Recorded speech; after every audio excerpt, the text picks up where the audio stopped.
वन्दे मातरम् वन्दे मातरम्।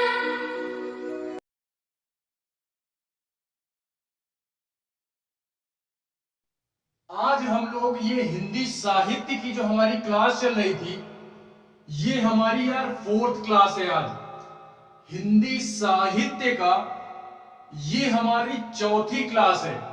तो इससे रिलेटेड जो भी मैटर होगा यार, वो आज हम यहां पे कवर करने का प्रयास करेंगे। इससे पहले की जो क्लास थी, अगर आप लोगों ने अटेंड नहीं की है तो एक बार आप लोग डिस्क्रिप्शन में उसका लिंक दिया गया है, वहां से जाकर के आप सारी चीजें कवर कर सकते हैं आसानी से।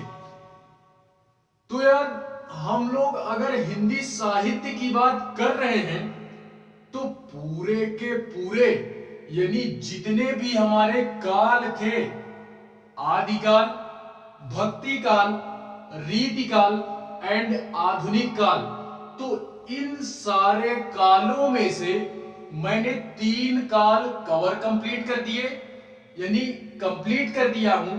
अगर उस चीज को आप लोगों ने नहीं देखा है तो प्लीज पहले उन सारी क्लासों को आप अटेंड कीजिए। उसके बाद आप इस क्लास को देखोगे तो ज्यादा सहज महसूस करोगे दूसरों की अपेक्षा यार।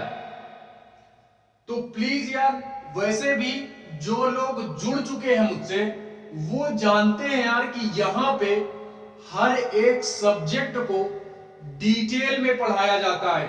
पूरा उसका गहन विश्लेषण इस प्लेटफॉर्म के माध्यम से आप तक उन सारी चीजों को पहुंचाया जाता है। ठीक है, तो इस प्लेटफॉर्म में सारे विषयों का गहन अध्ययन किया जाता है। डिटेल में सारे विषयों का, वो भी अध्याय वाइज हम लोग सारी चीजों को कवर करते हैं। ठीक है, तो उसी से रिलेटेड यार आज ये हमारी 4थी क्लास है, जिसमें आज हम आधुनिक काल के कवियों को देखने का प्रयास करेंगे। ठीक है, तो इससे पहले की अगर मैं बात करूं, इससे पहले की अगर हम बात करें तो यार उसमें मैंने आदिकाल कंप्लीट किया। आदिकाल कंप्लीट करने के साथ मैंने भक्ति काल को भी कंप्लीट किया एंड भक्ति काल के साथ साथ मैंने रीति काल को भी कंप्लीट किया। तो इसलिए यार आप पहले उस क्लास को देखो, उसके बाद आज हम शुरुआत करेंगे अपना आधुनिक काल की। ठीक है, तो हेडिंग डालते हैं हम लोग क्या, आधुनिक काल। क्या डालते हैं, आधुनिक काल। पूरा का पूरा फोकस आप लोगों का यही होना चाहिए बोर्ड पे, और कहीं भी फोकस नहीं होना चाहिए। ठीक है, तो आज हम बात करते हैं अपनी हिंदी साहित्य में अगर मैं बात करूं तो आज हम बात करेंगे हमारा 4था जो काल था, आधुनिक काल। क्या था, आधुनिक काल।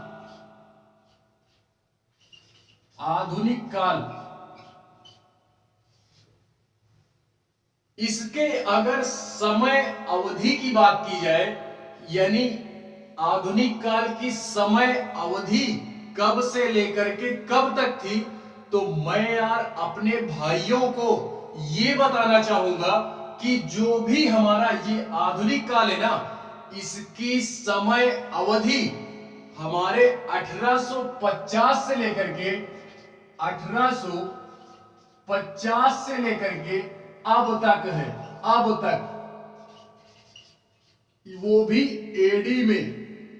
ठीक है, वो भी यार एडी में हम इसका अध्ययन करते हैं। ठीक है, 1850 से लेकर अब तक का जो समय है, वो सारा का सारा अध्ययन जो भी हम हिंदी साहित्य में करेंगे, वो सारा का सारा विश्लेषण, सारा का सारा अध्ययन हम किस में करेंगे, वो आधुनिक काल के अंतर्गत करते हैं। ठीक है, तो इन सारी बातों को पकड़ते हुए हम यार आगे बढ़ते हैं। हम क्या करते हैं, इन सारी बातों को पकड़ते हुए आगे बढ़ते हैं। सबसे पहले तो यार एक दो फैक्ट बताने चाहूंगा मैं, आधुनिक काल से रिलेटेड एक दो फैक्ट बताएंगे।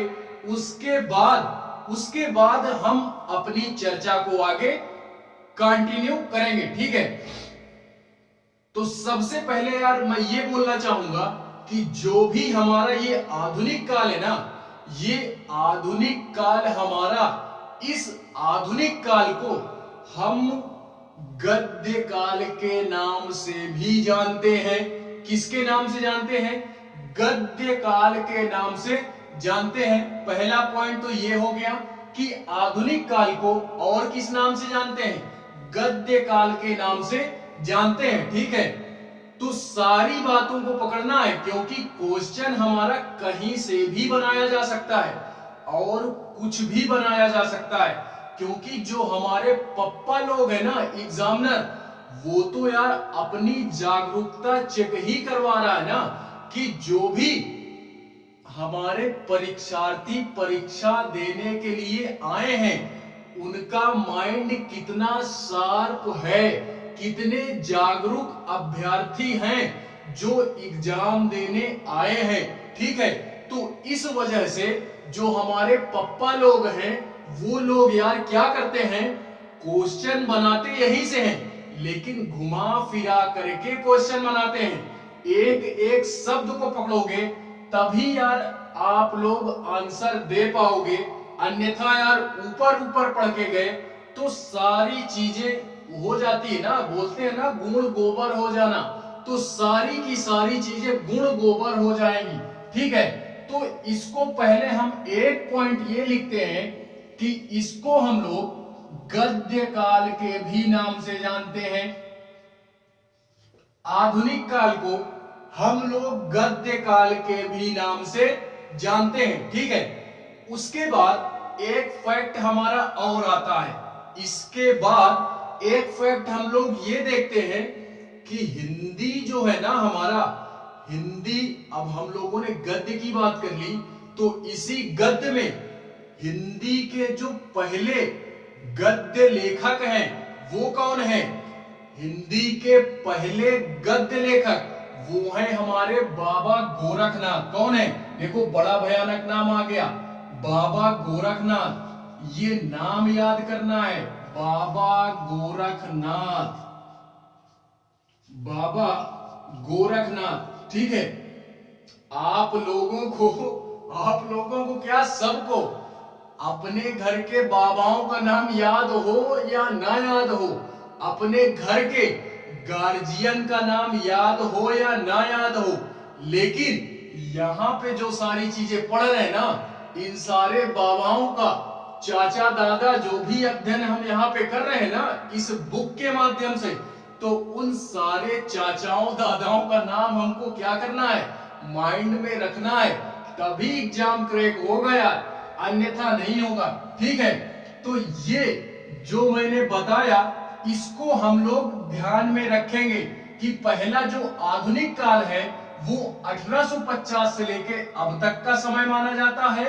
उसके बाद दूसरी बात ये है कि ये जो हमारा आधुनिक काल है इसको हम लोग गद्य काल के नाम से भी जानते हैं। गद्य काल के साथ साथ इसका तीसरा पॉइंट ये है कि हिंदी के सबसे पहले जो हमारे गद्य लेखक हैं वो कौन है, तो वो है हमारे यार बाबा गोरखनाथ। अगर इनके समय अवधि की बात की जाए तो इनका आप समय भी याद रखोगे।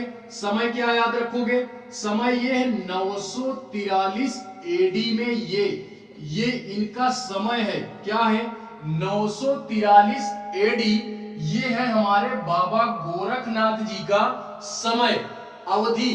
किस चीज की समय अवधि, ये जब गद्य लेखक बने उस समय की अवधि है ये। ठीक है, इनके जन्म से आप लोग इसको काउंट नहीं करोगे। ठीक है, तो यार इस आधुनिक काल में इतनी सारी चीजें यार तो हमने तो देख ली। इतनी सारी चीजें देख ली हमने। उसमें अब हम बात करेंगे, अब हम यार ये बात करेंगे कि जो हमारा आधुनिक काल है ना, इसको हम लोग 6 कैटेगरीज में डिवाइड करते हैं, 6 भागों में बांटते हैं। देखो क्वेश्चन ज्यादातर जो बनाए जाते हैं ना, वो यहीं से बनाए जाते हैं।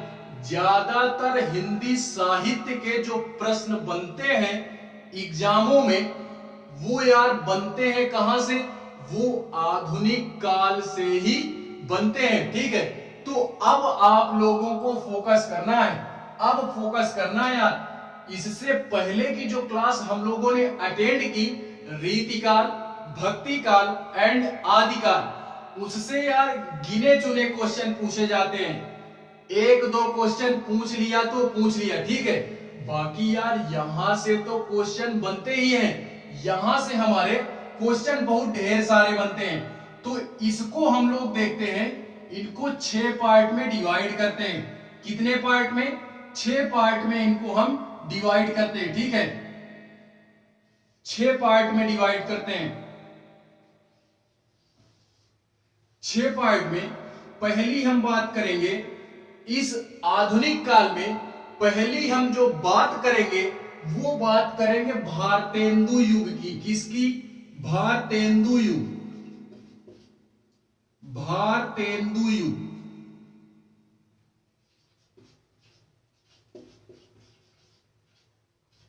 भारतेंदु युग पहला हमारा क्या हुआ? भारतेंदु युग। अभी इसको हम लोग देखते हैं, उसके बाद इसके समय अवधि की भी बात करेंगे कि भारतेंदु युग जो हमारा था वो कब से लेकर के कब तक इसका समय चला, ठीक है। तो इस भारतेंदु युग का जो समय अवधि थी वो अभी हम देखेंगे, ठीक है। उसके बाद भारतेंदु युग के बाद हमारा आता है छायावादी युग। क्या आता है? छायावाद भी बोल सकते हो एंड छायावादी भी बोल सकते हो। छायावाद एंड छायावादी युग, ठीक है। उसके बाद तीसरा हमारा आता है, तीसरा क्या आता है? छायावाद के बाद नो, हम लोग इसको दूसरा नहीं मानेंगे। मान सकते हो आप, लेकिन मैं इसको नहीं मानूंगा, मैं दूसरा मानूंगा द्विवेदी युग। द्विवेदी युग, द्विवेदी युग। उसके बाद तीसरा छायावादी युग, छायावादी युग। छायावाद के बाद चौथा है हमारा प्रगतिवादी युग। प्रगतिवादी, प्रगतिवादी। प्रगतिवादी के बाद प्रयोगवादी, प्रयोगवादी, प्रयोगवादी युग, ठीक है। एंड इस प्रयोगवादी के बाद हम जो लास्ट बात करते हैं वो हमारी आती है किसकी? नई कविता युग का समय आता है। किसका आता है? नई कविता युग, नई कविता युग का समय, नई कविता युग, ठीक है। इन 6, इन्हीं आधुनिक काल में इन्हीं 6 का अध्ययन हमको करना है। आधुनिक काल में इन्हीं 6 युगों का हमको अध्ययन करना है। अब यार हम लोगों ने देख तो लिया, ठीक है, देख लिया, आप लोगों ने भी देखा एंड हमने भी देखा यार, ठीक है। लेकिन अगर हम इसके समय अवधि की बात करें तो समय भी आप लोग देख लो मेरे भाई। समय जो है हमारा वो 1850 से लेके 1900 तक का समय, 1900 ये समय है हमारा किसका? भारतेंदु युग का समय हमारा कब से कब तक? 1850 से 1900 समय, 1900 के बीच का जो भी हमारा समय है हम उसको किसमें कैटेगराइज करेंगे? वो है हमारा भारतेंदु युग का समय, ठीक है। भारतेंदु युग का समय।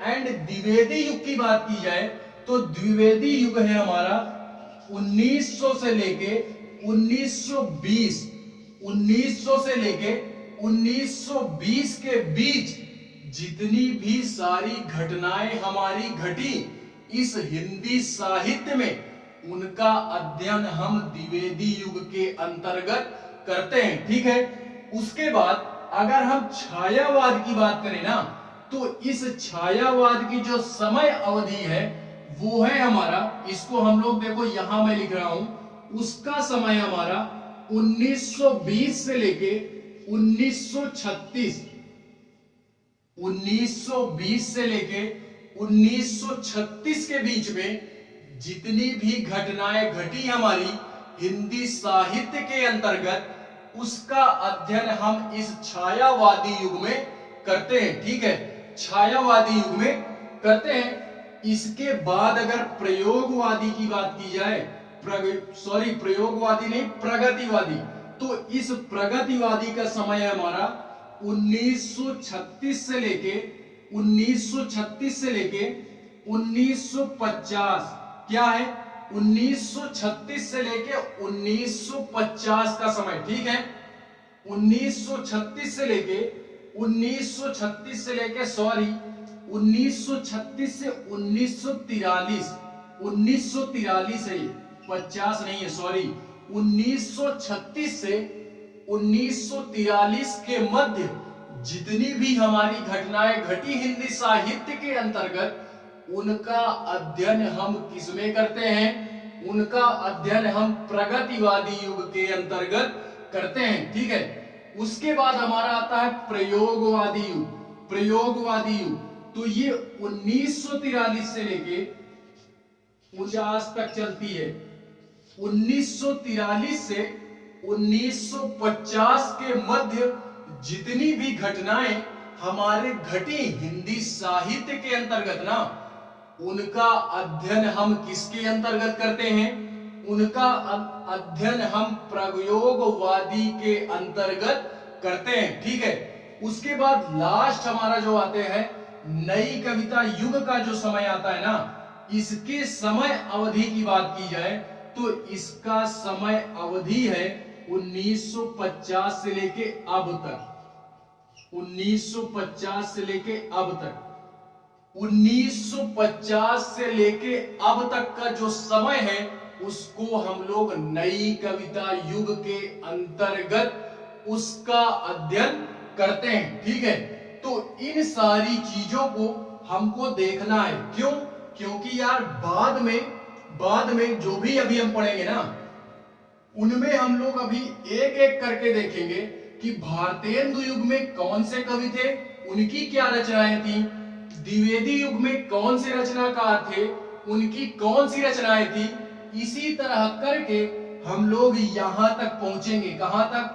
1950 तक पहुंचने का प्रयास करेंगे। ठीक है, तो इन 6 कैटेगरीज को आप लोग अपने माइंड में आराम से सेट कर लो। ठीक है, उसके बाद ब्रह्मास्त्र जो हम दे रहे थे उसकी चर्चा हम बाद में करेंगे, उसकी चर्चा बाद में करेंगे। ठीक है, तो यार अगर मैं बोलूं कि इसको कैटेगराइज क्यों किया गया, तो यार जैसे हम लोग अध्ययन कर रहे थे इतिहास में ना, तो उस इतिहास के अंतर्गत हम लोगों ने ये पढ़ा था कि जो भी हमारा समय या कालखंड जो हमारा था, उसको इतिहासकारों ने अध्ययन करने के हिसाब से, अध्ययन करने के लहजे से पढ़ने में आसानी हो, इस वजह से कालखंडों को डिवाइड किया गया था।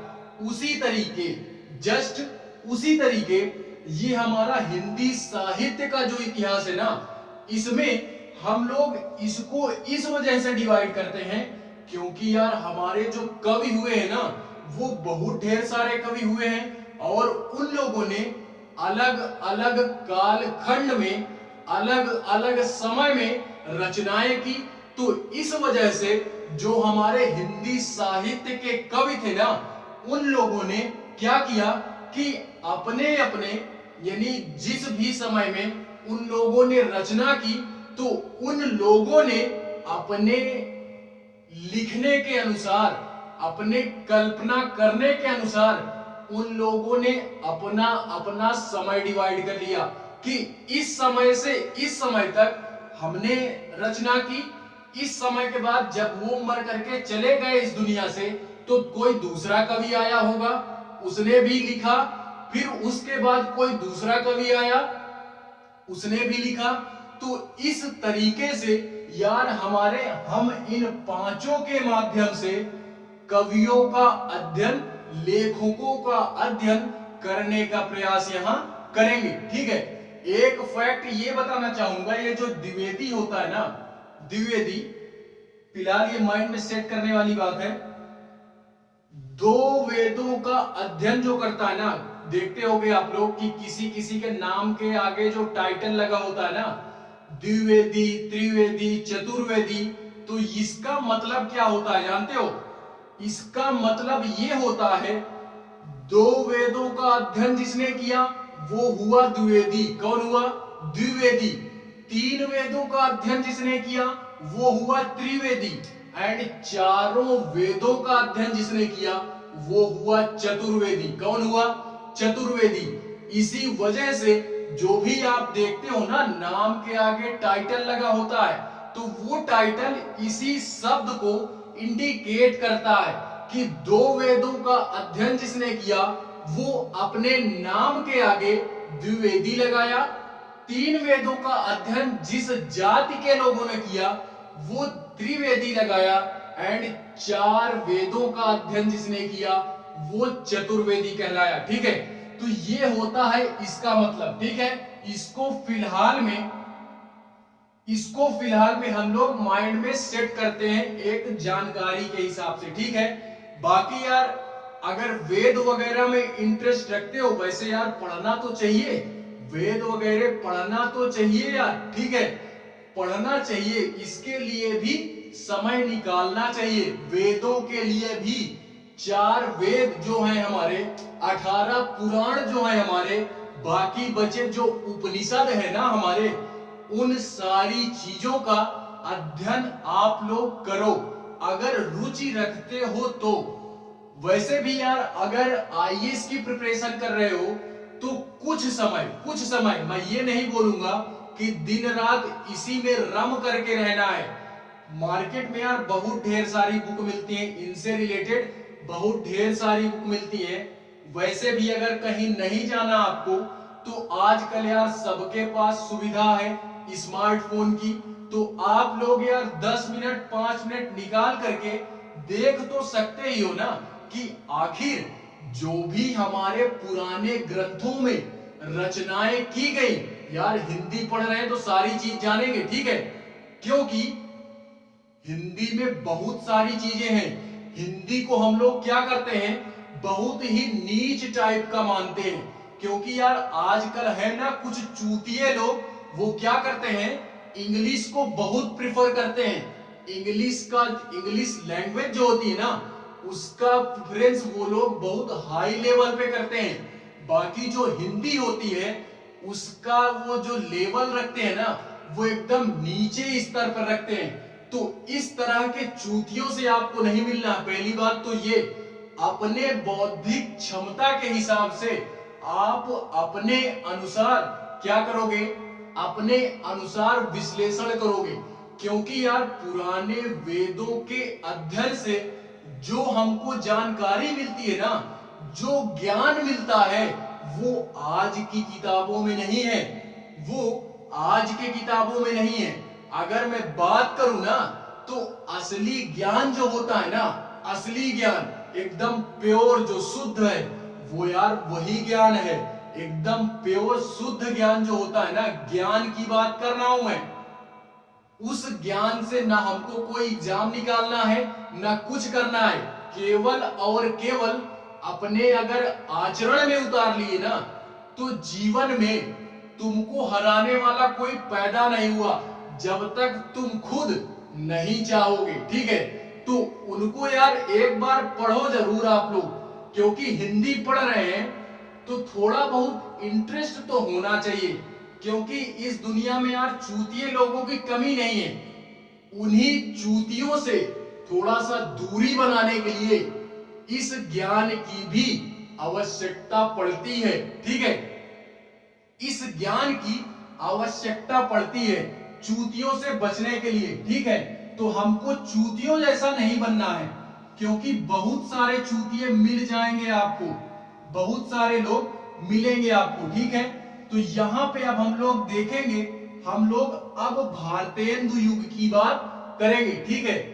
भारतेंदु युग की बात हम लोग करेंगे कि भारतेंदु युग में कौन कौन से कवियों ने रचना की, कौन कौन से कवि हमारे भारतेंदु युग के अंदर। हम लोग बात करते हैं किसकी, कवियों की बात करते हैं कि जो भी हमारे भारतेंदु युग से रिलेटेड, यहां पे हम लोग डालते हैं पहला भारतेंदु युग। क्या डालते हैं? भारतेंदु युग। भारतेंदु युग का समय जो था हमारा, वो हमारा था 1850 से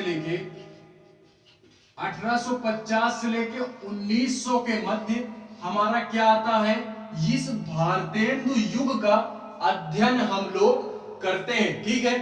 तो इस भारतेंदु युग के कवियों को याद करने का अब आप ब्रह्मास्त्र लो हमसे यार। अब हम ब्रह्मास्त्र देते हैं, इसका क्या देते हैं, ब्रह्मास्त्र लो आप। धीरे से एक ब्रह्मास्त्र देख लेते हैं। इस ब्रह्मास्त्र के जरिए जितने भी हमारे कवि हुए हैं ना, उनका अध्ययन हम बखूबी आसानी पूर्वक कर पाएंगे भारतेंदु युग से रिलेटेड, ठीक है। तो देखते हैं यार, हम लोग यहां पे देखते हैं भारत दत्त जग का स्वामी है। भारत दत्त जग का स्वामी है, जग का स्वामी है।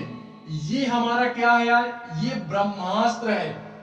इस सेंटेंस को, इस वाक्य को पूरे तौर तरीके से हमको माइंड में सेट करके रखना है, पूरे माइंड में सेट करके रखना है यार, ठीक है, कि भारत दत्त जग का स्वामी है।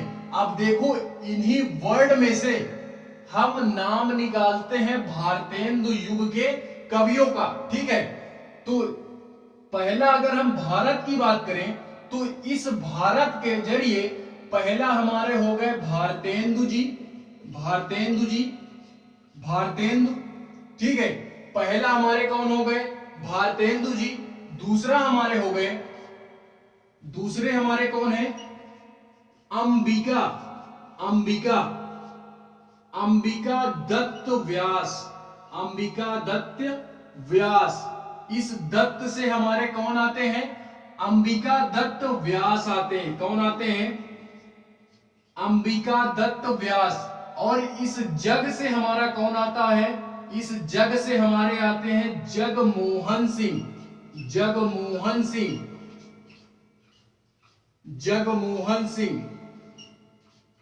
ठीक है। जगमोहन सिंह के बाद इस स्वामी से हमारा कौन आता है, इस स्वामी से हमारे आते हैं, स्वामी से हमारे यार कौन आते हैं, राधाचरण गोस्वामी। स्वामी से हमारे कौन हुए, राधाचरण गोस्वामी, ठीक है। तो ये हमारे कौन थे, ये हमारे यार भारतेंदु युग से रिलेटेड जितने भी प्रसिद्ध कवि हैं, वो हैं हमारे ये लोग। इन्हीं का अध्ययन अभी हम लोग भारतेंदु युग के अंतर्गत एक एक करके इनका अध्ययन करेंगे, और इन्हीं के रचनाओं का भी अध्ययन हम लोग करेंगे, ठीक है।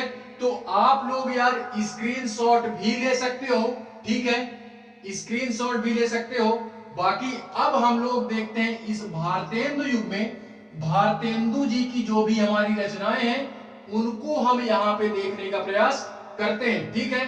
तो इन्हीं चारों को हमको इस भारतेंदु युग के अंतर्गत भारतेंदु जी से रिलेटेड क्या देखते हैं, भारतेंदु युग से रिलेटेड, भारतेंदु जी से रिलेटेड, भारतेंदु जी से रिलेटेड इनकी रचनाएं देखते हैं। क्या करते हैं, भारतेंदु जी से रिलेटेड इनकी रचनाओं का अध्ययन हम लोग करते हैं। तो इसका भी एक ब्रह्मास्त्र हम दे रहे हैं। एक ब्रह्मास्त्र हमारा क्या है कि हरिश्चंद्र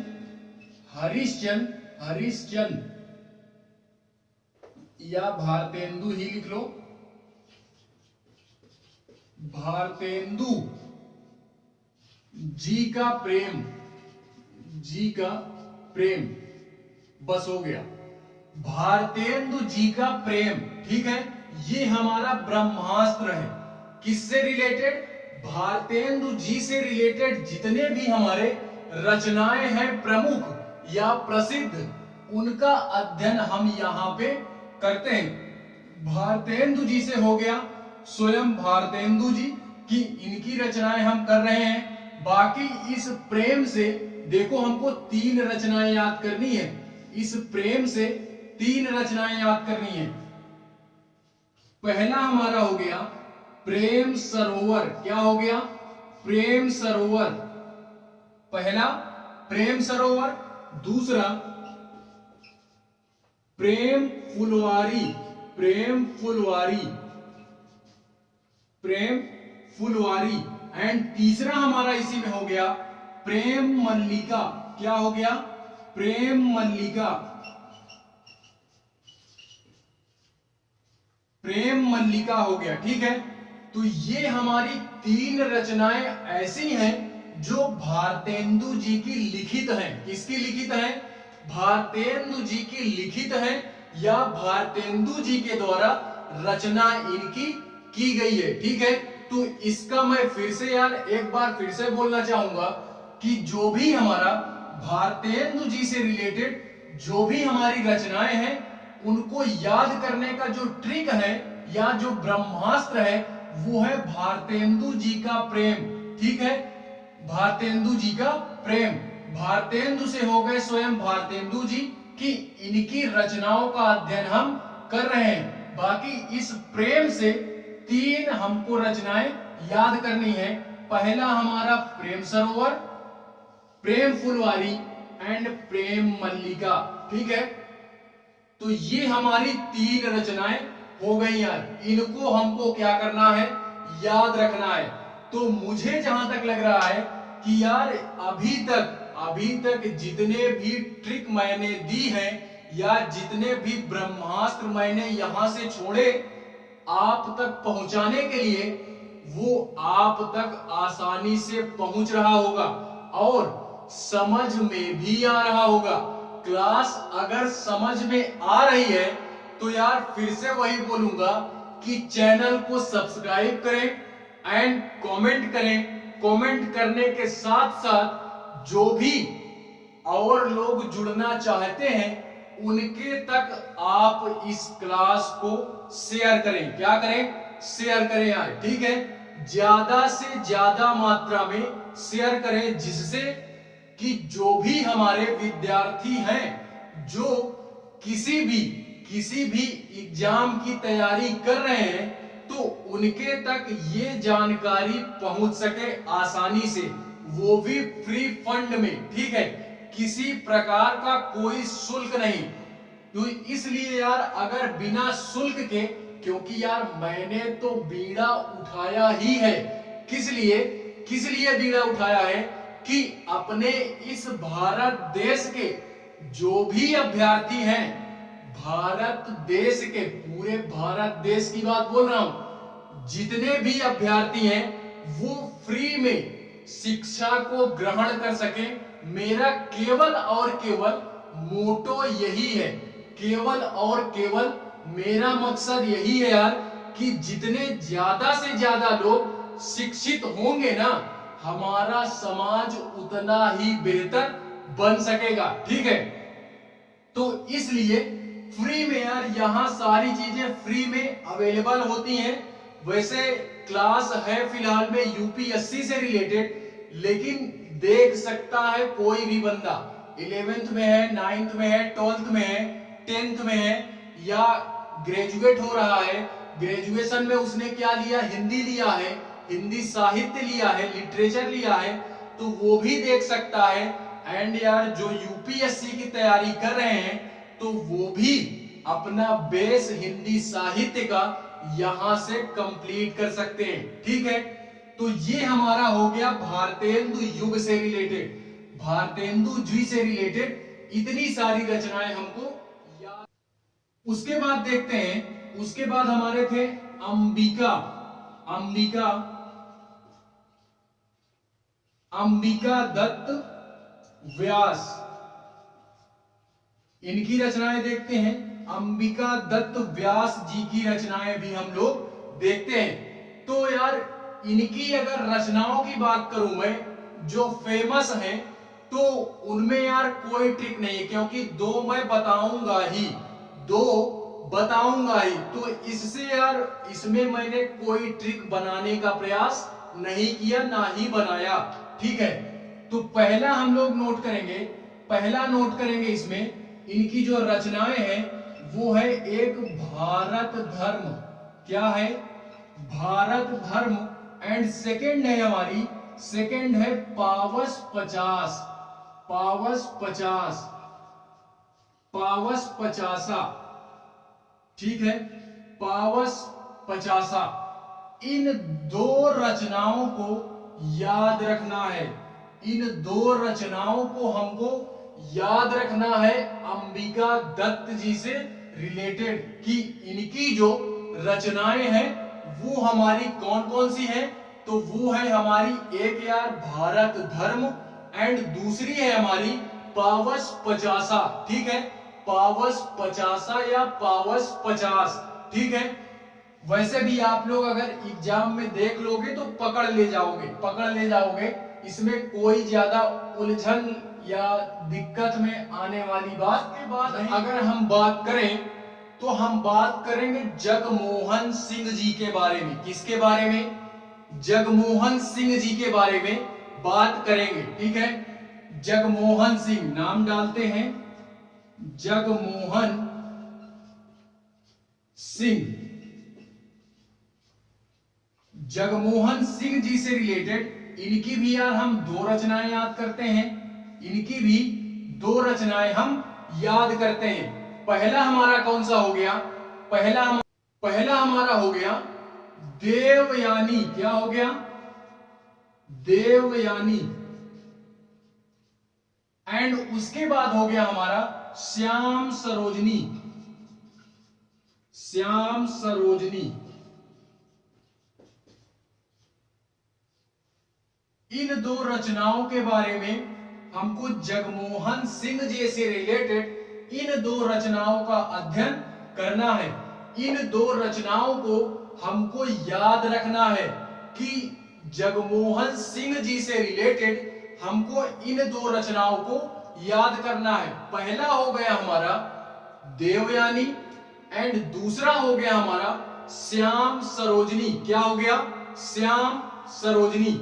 ठीक है, बाकी यार हो सकती है और बहुत सारी, हो सकती हैं बहुत सारी, लेकिन जो पूछे जाते हैं, क्वेश्चन जो बनते हैं वो यहीं से बनते हैं। ठीक है, बाकी अगर आप लोगों को ये लग रहा है कि ऐसे कैसे पता, मतलब आपको ऐसे कैसे पता कि क्वेश्चन यहीं से बनते हैं, तो मेरे भाई यार मैं आपको ये बोलूंगा कि आप पुराने सालों के पिछले कुछ 10 या 15 साल के पुराने पेपर आप उठाओ, पेपर आप हिंदी साहित्य से, हिंदी लिटरेचर का पेपर उठाओ, आप किसी भी एग्जाम का, किसी भी एग्जाम का, वो मायने नहीं रखता, लेकिन 10-15 सालों का पेपर आप उठाओ तो आप पाओगे क्वेश्चन जो हमारे बनते हैं वो यहीं से बनते हैं। लेकिन अगर आप इससे संतुष्ट नहीं हो ना मेरे भाई,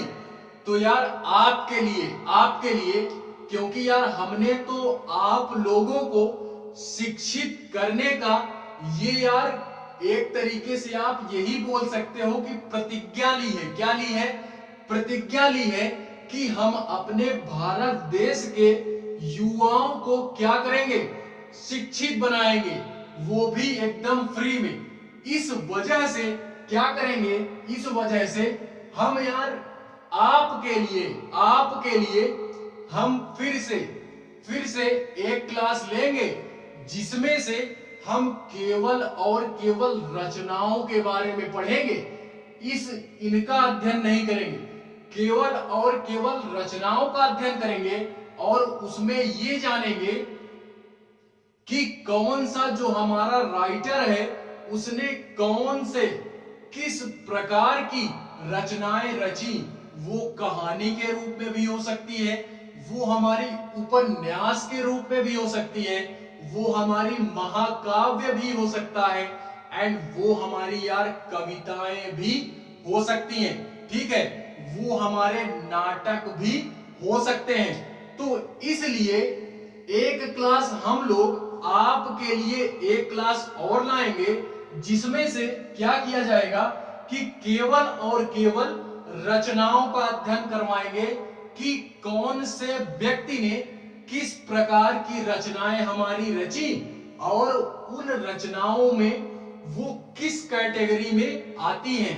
वो उपन्यास में आता है, महाकाव्य में आता है, कहानी में आता है, नाटक में आता है, वो किसी में भी आता हो तो उसकी भी क्लास हम लोग यहाँ पे लेने का प्रयास करेंगे, ठीक है।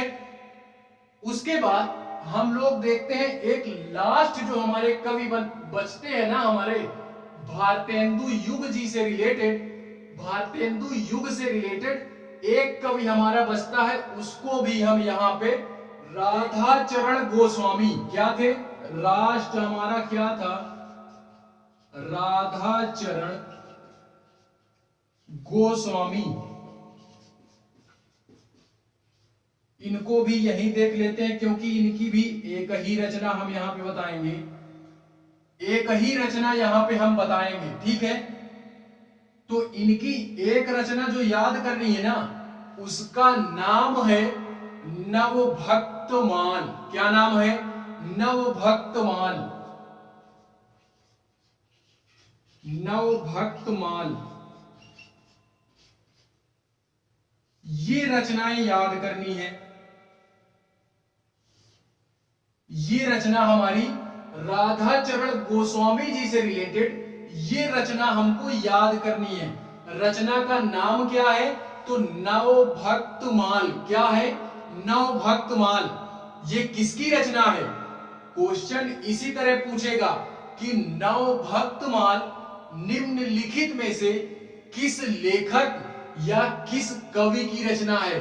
4 ऑप्शन उठा करके दे देगा तो आपको टिक मारना होगा कि भारतेंदु जी से रिलेटेड है, राधाचरण गोस्वामी जी से रिलेटेड है, सुमित्रानंदन पंत जी से रिलेटेड है, एंड यार इसमें से कोई नहीं, इसमें से कोई नहीं। तो यार हम अगर पढ़े होंगे तो आसानी से इसको हम टेकल कर पाएंगे। ये हमारे सारे जो कवि हमने बताए ना, ये कवि हमारे किसके हुए, ये कवि हमारे हुए भारतेंदु युग से रिलेटेड। किससे रिलेटेड, भारतेंदु युग से रिलेटेड ये यार हमारे कवि हुए और उनकी रचनाएं हुई। अब हम इसके बाद देखते हैं, इसके बाद हम लोग क्या देखते हैं, द्विवेदी युग। क्या देखते हैं, द्विवेदी युग के जितने भी हमारे राइटर हैं या जितने भी हमारे पोएट हैं ना, उनको हम यहां पे देखने का प्रयास करते हैं और उनकी रचनाओं का अध्ययन यहां पे लोग देखते हैं। क्या, द्विवेदी युग, द्विवेदी युग। इसकी जो समय अवधि है वो समय अवधि है हमारी 1900 से लेकर के 1920। इसके मध्य जितने भी हमारे कवि आते हैं उनका अध्ययन हम यहां पे करेंगे और उनकी रचनाओं का भी अध्ययन साथ साथ करते जाएंगे, ठीक है। तो देखते हैं, पहले इसका हम लोग ब्रह्मास्त्र लेते हैं। क्या लेते हैं, इसका ब्रह्मास्त्र देखते हैं।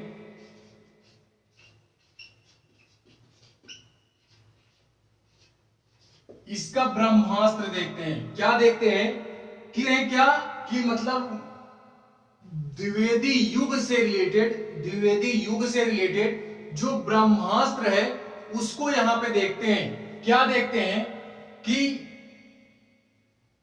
अयोध्या की शरण में मिला माखन और महाप्रसाद। क्या मिला? तो इसी को पकड़ना है, ठीक है, इसी को पकड़ना है। इन शब्दों को पकड़ोगे ना, केवल और केवल हमको रचनाएं नहीं याद करनी। मैं ये बोल रहा हूं, हमको ना रचनाएं याद करनी है, ना ही हमको लेखकों को याद करना है। हमको केवल और केवल अपने पास ब्रह्मास्त्र रखना है। ब्रह्मास्त्र रखे नहीं कि सारी चीजें खुद ब खुद आपके पास पकड़ी जाएंगी, सारी चीजें आपके पास खुद आएंगी यार, दौड़ करके। आपको याद नहीं करना है, आपको केवल अपने पास ब्रह्मास्त्र रखना है, बस और कुछ नहीं। एक ही ब्रह्मास्त्र में सारे कवि घायल हो जाएंगे, ठीक है। तो क्या है? अयोध्या की शरण में मिला माखन और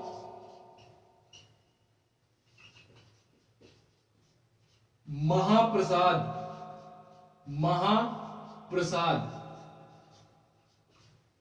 ये है ब्रह्मास्त्र हमारा। हमको केवल और केवल इसी एक वर्ड को एक बार नहीं, दो बार नहीं, देखते हैं कब तक नहीं याद होता। एटीट्यूड हमेशा ये होना चाहिए। एक स्टूडेंट का, एक अभ्यर्थी का जो एटीट्यूड होता है ना, वो एटीट्यूड ये होता है। इसको हम लोग वो वाले एटीट्यूड से कैटेगरी नहीं करेंगे जो लोग बोलते हैं कि इसका एटीट्यूड है या इसके अंदर एटीट्यूड है। आप लोग अपना खुद एक एटीट्यूड विकसित करो अपने अंदर। वो एटीट्यूड ये होना चाहिए कि यार देखता हूं कैसे नहीं हो रहा, ये एटीट्यूड होना चाहिए। केवल और केवल इसी एक शब्द से, इसी एक वाक्य से इतनी जोश भर जाएगी ना शरीर के अंदर कि पूरा दिन कितना भी काम किए होगे, पूरा दिन कितना भी काम किए होगे, अरे एक वर्ड इस्तेमाल कर लिए अपने प्रति ना कि देखता हूं कैसे नहीं होता। अगर मुझसे नहीं हुआ तो किसी से नहीं हुआ। ये पकड़ना है कि अगर ये काम मुझसे नहीं होगा तो मैं जान गया ये किसी से नहीं होगा, ठीक है। इसको पकड़ना है, इस एटीट्यूड के साथ इस फील्ड में उतरना है।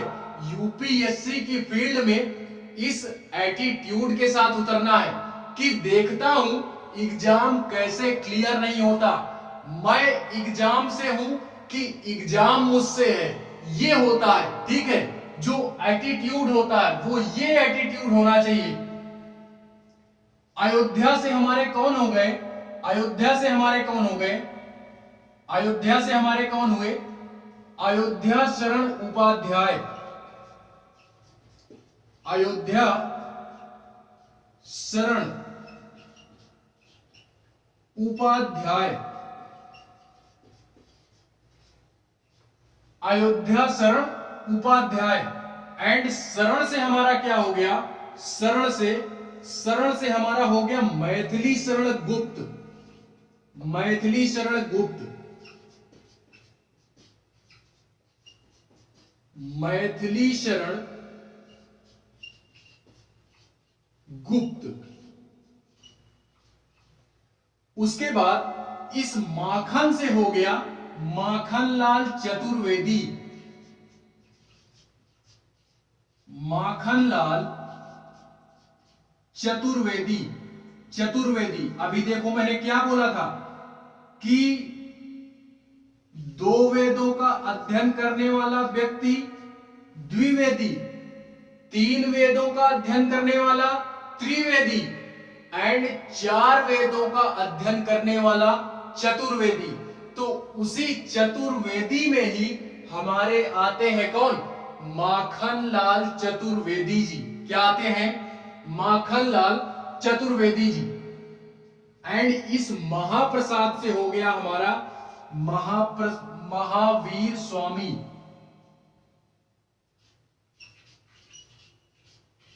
महावीर प्रसाद द्विवेदी है, महावीर प्रसाद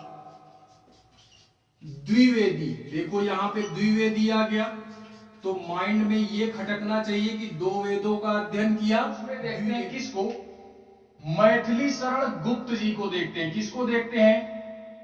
उसी के आगे से हम बात को अपने आप के समक्ष रख रहा हूं, ठीक है। तो उसी में हम लोग आज बात करेंगे मैथिली शरण गुप्त की। किसकी बात करेंगे? मैथिली शरण गुप्त की। मैथिली शरण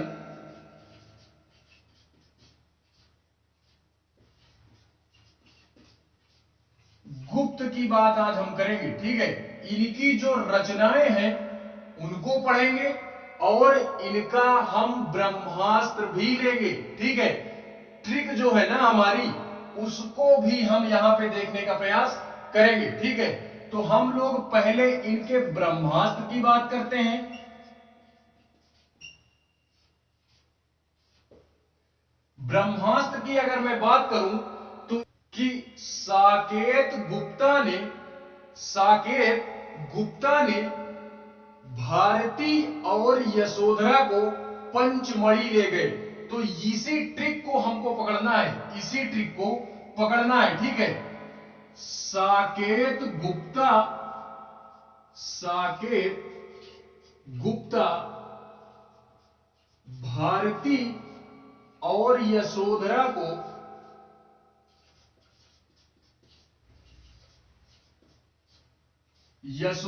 को पंचमढ़ी ले गए। कहां ले गए? पंचमढ़ी ले गए होंगे यार, दिखाने के लिए कुछ। पंचमढ़ी ले गए, ठीक है। पंचमढ़ी ले गए।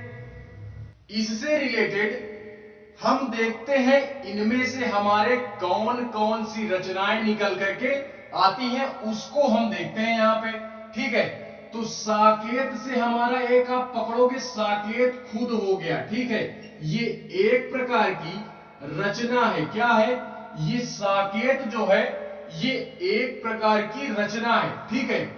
उसके बाद अगर मैं बात करूं तो इस भारती से एक रचना हमारी निकल के आती है, भारत भारती। भारत भारती एक रचना ये निकल करके आती है। और उसके बाद अगर हम बात करें यशोधरा की, तो ये खुद पे ही एक रचना है, यशोधरा खुद में ही एक रचना है। क्या है? यशोधरा खुद में एक रचना है, ठीक है। उसके बाद ये पंचमढ़ी भी खुद में एक रचना है, पंचमढ़ी। यही चारों रचनाओं का अध्ययन हम करते हैं, ठीक है। देखते हैं फिर से मैथिली शरण गुप्त जी की जो भी हमारे प्रसिद्ध रचनाएं हैं ना, उनको याद करने का मैंने ट्रिक क्या दिया कि साकेत गुप्ता भारती और यशोधरा को पंचमढ़ी ले गए, ठीक है। जिसमें से साकेत का मतलब हो गया, एक साकेत रचना है हमारी, वो हो गई। साकेत गुप्ता ने भारत का तात्पर्य यह है कि एक रचना निकल करके हमारी ये आती है, भारत भारती। क्या आती है? भारत भारती, ठीक है। तो साकेत गुप्ता भारती और यशोधरा फिर से वही यशोधरा खुद में एक हो गई, यशोधरा एक रचना हो गई। उसके बाद पंचमढ़ी ले गए। कहां ले गए? पंचमढ़ी ले गए। तो ये पंचमढ़ी भी एक प्रकार की क्या है? रचना है, ठीक है। तो इन चार रचनाओं को मैथिली शरण गुप्त जी से रिलेटेड हमको याद रखनी है। क्या करनी है? इन्हीं चारों का अध्ययन हम लोग करते हैं, ठीक है। उसके बाद यार देखते हैं हमारा जो नेक्स्ट कवि आता है द्विवेदी युग में, जो हमारा नेक्स्ट कवि आता है ना, उसका अध्ययन हम लोग यहां पे। बाद यार हम लोग देखते हैं माखनलाल चतुर्वेदी जी के बारे में, ठीक है। नेक्स्ट जो हमारे कवि आते हैं द्विवेदी युग से रिलेटेड वो हमारे कवि कौन से आते हैं? तो उन कवि का नाम है हमारा माखनलाल चतुर्वेदी जी। कौन? माखनलाल चतुर्वेदी।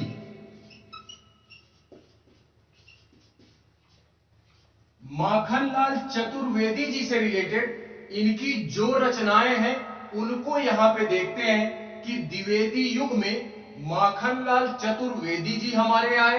ये एक प्रकार के कवि हैं, तो इनकी रचनाएं भी हम लोग यहां पे देखने का प्रयास करते हैं। ठीक है, तो इनकी जो रचना है उसको याद करने का ब्रह्मास्त्र हमारा क्या है? हर एक कवि के बारे में, उनकी रचना के बारे में ब्रह्मास्त्र लेते चलेंगे। अन्यथा यार क्या होगा? अन्यथा ये होगा कि हम रचनाएं भूल जाएंगे। ठीक है, तो इसी कारणवश हर एक में हम लोग क्या करेंगे? ट्रिक के माध्यम से, एक छोटी सी ट्रिक के माध्यम से इन रचनाओं को हम लोग यार बखूबी अध्ययन करेंगे। ठीक है, तो इनका हम ब्रह्मास्त्र देखते हैं यार कि इनका ब्रह्मास्त्र हमारे है क्या। ठीक है, इनका जो मतलब ब्रह्मास्त्र है उसको भी आप लोग यहां पे देखोगे। उसको देखना है कि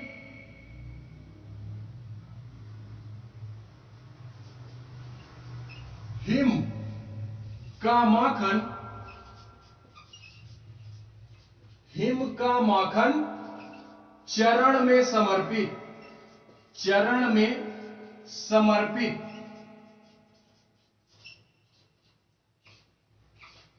हिम का माखन चरण में समर्पित। ठीक है, तो इससे देखते हैं कि इस पूरे वाक्य से, इस पूरे वाक्य से किस किस प्रकार की कौन सी रचनाएं हमारी बाहर निकल के आती हैं, तो उनको हम लोग देखते हैं यार। ठीक है, तो इस हिम से, ये जो हमारा हिम वर्ड है ना, इससे हम दो रचनाएं पकड़ेंगे।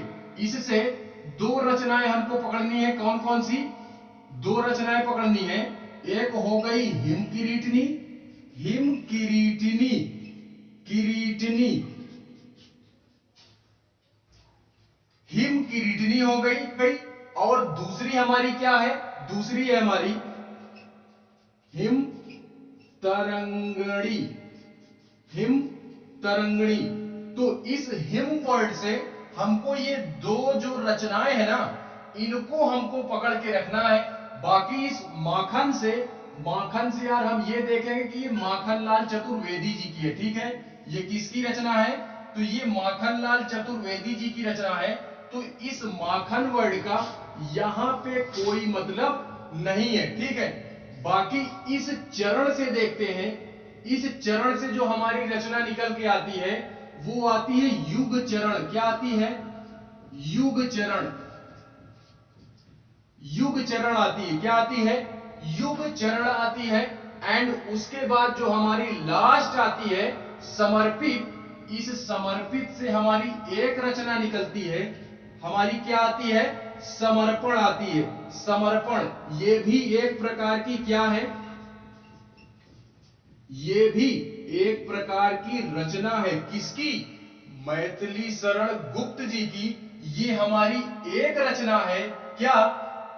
हे समर्पण। ठीक है, तो इससे रिलेटेड हमको ये सेंटेंस पूरा याद रखना है, जिससे हम क्या कर पाएंगे कि जितनी भी रचनाएं है ना हमारी, उनको हम आसानी से टेकल कर पाएंगे। ठीक है, तो एक बार मैं फिर से रिपीट करना चाहूंगा कि इसका जो ब्रह्मास्त्र है हमारा, वो ब्रह्मास्त्र क्या बोल रहा है कि हिम का माखन चरण में समर्पित, हिम का माखन चरण में समर्पित। पहली बात यार मैं यहां खुद 3-4 बार रिपीट कर देता हूं, इस वजह से यार आपको खुद नहीं भूलेगा। आप अगर पूरे फोकस के साथ क्लास में बने हो तो आपको यार याद करने की आवश्यकता बाद में नहीं पड़ेगी। आप खुद ही यही याद कर लोगे। ठीक है, जो कि हमारा यार मोटो तो यही है कि हम चीजों को रटाएं नहीं, चीजों को बाकायदा आपके माइंड में सेट कर सकें, जिससे कभी भूले नहीं और दोबारा कभी जीवन में हिंदी साहित्य का इतिहास पढ़ने की आवश्यकता ना पड़े।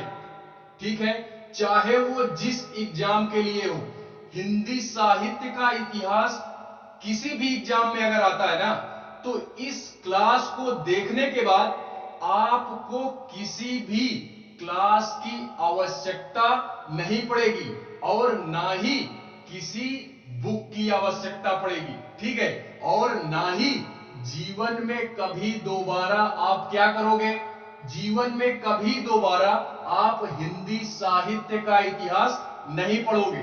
ठीक है, तो इन चार रचनाओं को क्या करना है, माखनलाल चतुर्वेदी जी से रिलेटेड इन चार रचनाओं को हमको पकड़ना है यार, इन चार रचनाओं को हमको पकड़ करके रखना है। ठीक है,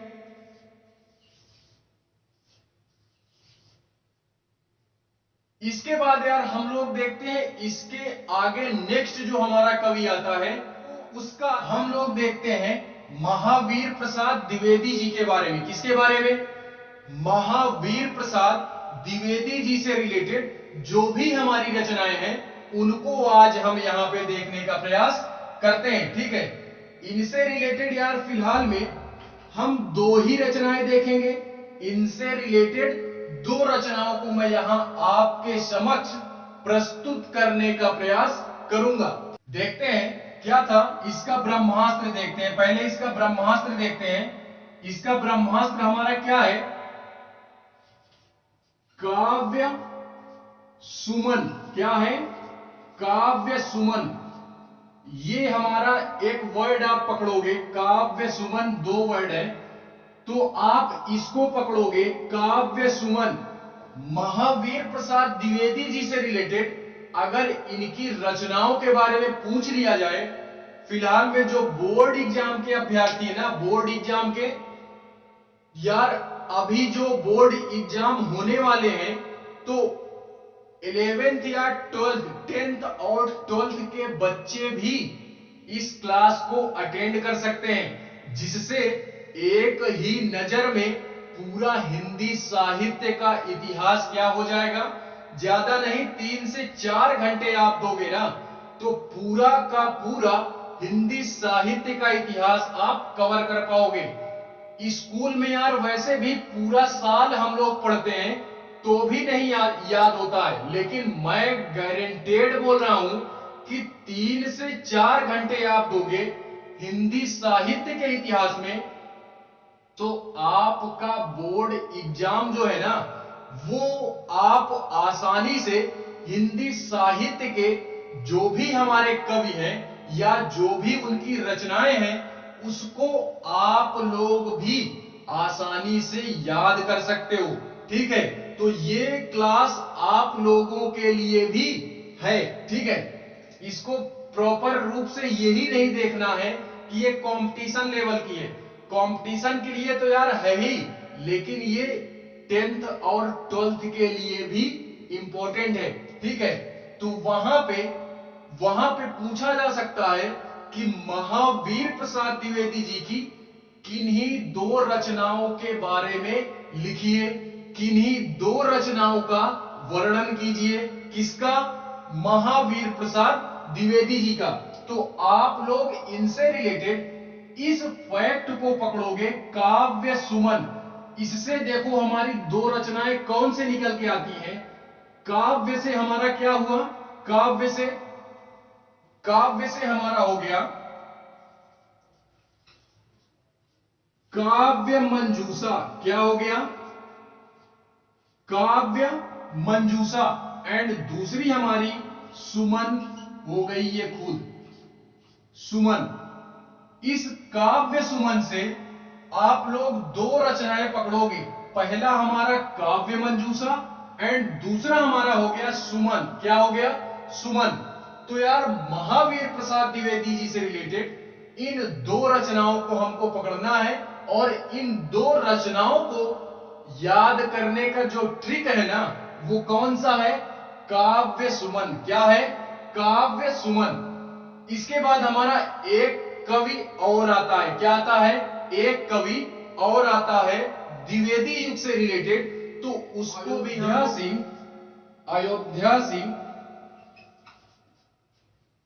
अयोध्या सिंह उपाध्याय, अयोध्या सिंह उपाध्याय। ये हमारे एक कवि कौन हुए? अयोध्या सिंह उपाध्याय। ठीक है, इनको भी हमको क्या करना है? याद रखना है। एक फैक्ट अयोध्या सिंह उपाध्याय जी से रिलेटेड एक फैक्ट हमको याद रखना है। क्या? कि इनको एक उपाधि दी गई थी। क्या दी गई थी? एक उपाधि दी गई थी कि जिससे हम इनको एक नाम से और जानते हैं। वो नाम है इनका हरिऔध। क्या है? हरिऔध। हरिऔध ये एक प्रकार की उपाधि है। क्या है? ये उपाधि है अयोध्या सिंह उपाध्याय जी से रिलेटेड। यहां से भी क्वेश्चन बन सकता है कि यार हरिऔध की उपाधि, ऐसा कौन सा कवि है जिसको हरिऔध की उपाधि दी गई है या मिली हुई है? तो हरिऔध की उपाधि किसको मिली है? तो वो है हमारे अयोध्या सिंह उपाध्याय। कौन है? अयोध्या सिंह उपाध्याय। ठीक है, अब इनसे रिलेटेड रचनाएं देखते हैं। इनसे रिलेटेड रचनाएं देखते हैं यार। रचनाएं, तो इनसे रिलेटेड हमको केवल और केवल 3 रचनाएं याद करनी है। क्या याद करनी है? 3 रचनाएं। ठीक है, आप लोग देखोगे आप लोग। पहला तो हो गया हमारा प्रिय प्रवास। क्या हो गया? प्रिय प्रवास, जो कि बहुत फेमस है। प्रिय प्रवास ये बहुत ही प्रसिद्ध रचना है हमारी, प्रिय प्रवास। उसके बाद सेकंड आती है वैदेही। क्या आती है? वैदेही वनवास। वैदेही वनवास। एंड उसके बाद हमारी जो तीसरी रचना आती है, तीसरी रचना आती है रस कलश। रस कलश, रस कलश। इन 3 रचनाओं को याद करना है। अयोध्या सिंह उपाध्याय जी से रिलेटेड 3 रचनाएं याद करनी है। अब यार इसमें ट्रिक तो फिलहाल है नहीं, लेकिन आप बोलो तो एक ट्रिक इसमें अभी हम बना दें। एक ट्रिक अभी बना देते हैं। क्या बनाते हैं कि अयोध्या से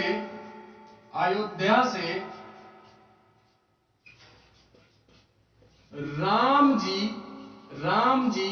अयोध्या से राम जी रस कलश लेकर के, रस कलश लेकर के प्रवास करने के लिए, प्रवास करने के लिए वनवास गए। कहां गए? वनवास गए।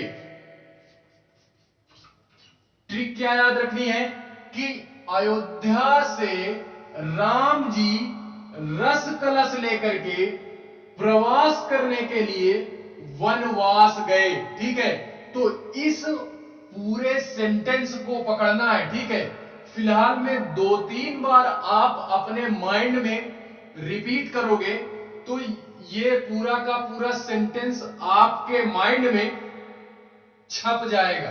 ठीक है, जिसमें से यार ये अयोध्या से राम जी, इतना मैंने जोड़ दिया केवल और केवल सेंटेंस बनाने के लिए। ठीक है, बाकी हमारी जो रचना निकलती है वो आती है पहली रस कलश, खुद में हो गई ये रस कलश। उसके बाद ये प्रवास से हो गया हमारा प्रिय प्रवास। एंड इस वनवास से हो गया वैदेही वनवास। क्या हो गया? वैदेही वनवास। ठीक है, तो इन तीनों रचनाओं को हमको याद करना है, ठीक है। तो यार मुझे जहां तक लग रहा है कि आप लोगों को इन सारी चीजों को पढ़ करके बखूबी मजा आया होगा। और ये भी बोल दे रहा हूं कि YouTube पे आप यार चाहे जितना ढूंढ लोगे, लेकिन इस तरह की इतने डीप में समझाने वाला व्यक्ति आप नहीं पाओगे कि हर एक पॉइंट को बखूबी बखूबी यहां पे यार समझाया जाता है, ठीक है। तो आप लोग एक बार सर्च करके देख ही लोगे यार, क्यों दूसरे की बातों में विश्वास करना, ठीक है। तो एक बार आप YouTube पे सर्च करके देख लोगे कि हिंदी साहित्य का इतिहास पढ़ने में आपको समझ में आता है या नहीं आता। मुझे जहां तक लग रहा है कि मैंने अपना पूरा प्रयास यहां पे किया आप लोगों को समझाने का, ठीक है। तो इस पूरी की पूरी रचनाओं के बारे में हम लोगों ने देख लिया, जो भी हमारी द्विवेदी युग से रिलेटेड थी। इसके बाद नेक्स्ट क्लास में हम बात करेंगे अपनी किसकी, छायावादी युग की। आज के लिए यार बस इतना ही, मिलते हैं नेक्स्ट क्लास में, तब तक के लिए बाय।